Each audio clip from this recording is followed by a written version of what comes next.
She didn't leave when it...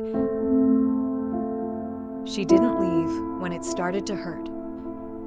She stayed because at the beginning, it didn't hurt at all. It started quietly. No warning, no red flags, just a conversation. That felt different. He didn't try to impress her. He didn't chase. He didn't overwhelm her with attention. He just understood her. And that was enough. He noticed things others didn't. The way she paused before speaking. The way she avoided certain questions. The way she smiled. Only when she felt safe. And he made her feel safe. That's how it always begins. Not with pain, not with control, but with comfort. She told herself, this feels right.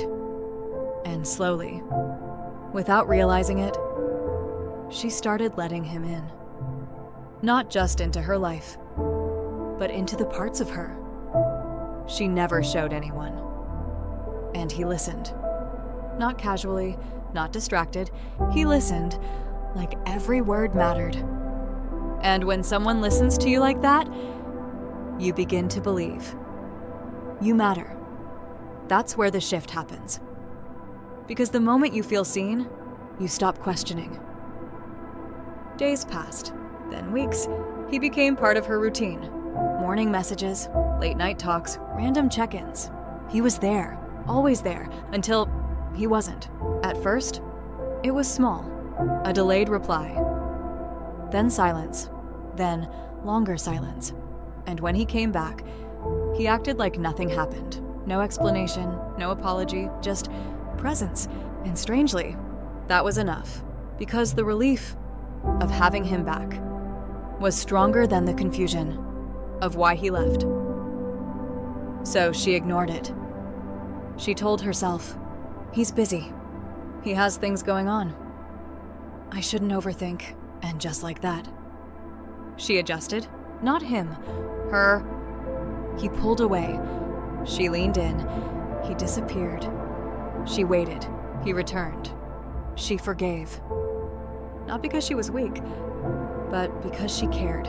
And caring makes you vulnerable. Weeks passed. She became more careful. She thought before texting, rewrote messages, deleted things she wanted to say. She didn't want to upset him, even though she didn't know what actually upset him. So she studied him, his tone, his timing, his silence, trying to understand how to keep him. And without realizing it, she slowly stopped being herself. Because she was no longer expressing. She was adjusting. There was a moment, a small one. She asked him something simple. Are you okay? And he responded. Cold, short, distant, and something inside her felt it, not clearly, not loudly, but enough. Something was wrong, but instead of trusting that feeling, she questioned it. Maybe I said something wrong. Maybe I'm too much. Maybe I expect too much. And just like that, she turned against herself. That's how it deepens, not when they hurt you, but when you start explaining their behavior better than they ever could. Time passed, and now she was different. She waited more, spoke less, felt more, but said less. Her world became centered around him. If he replied, she felt okay. If he didn't, everything felt heavy. Her emotions were no longer her own. They were reactions to him. And this is the part no one calls dangerous, because it doesn't look like control. There are no rules, no demands, no threats, just dependence, quiet, invisible, growing. One night, she sat alone, phone in her hand, no message, no notification, just silence. And in that silence, something unusual happened. She didn't think about him. She thought about herself, how long she had been waiting, how much she had changed, how tired she felt, without knowing why. And for a moment, everything became clear. This isn't love, it's something else. Something that takes more than it gives. And she knew she should leave. But she didn't, because knowing is not enough. Leaving means losing the story. You told yourself that they care, that they'll change, that it will go back to how it was. Letting go of them means letting go of all of that, and that feels like losing everything. So she stayed. Not because she didn't see the truth, but because she wasn't ready to live without the illusion. Days blurred together.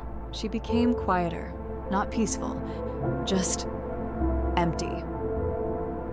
She stopped asking questions because she was afraid of the answers, and in that fear, she accepted more. Less attention, less effort, less care, and she called it understanding. But one day, something shifted, not dramatically, not loudly, just a small realization. He didn't check on her, not once, not when she was quiet, not when she pulled away, not when she stopped trying. And suddenly, she saw it. If she disappeared, nothing would change for him. And in that moment, everything became still. No anger, no tears, just clarity. He didn't love her, he loved that she stayed, that she adjusted, that she made it easy. For him and her, she loved the idea that she was chosen, that she mattered, but none of that was real. So this time, when the silence came, she didn't fill it, she didn't reach out, she didn't wait, she let it be, and for the first time, she felt something different. Not pain, not relief, just space. And in that space, she met herself again. Not the version that adjusted.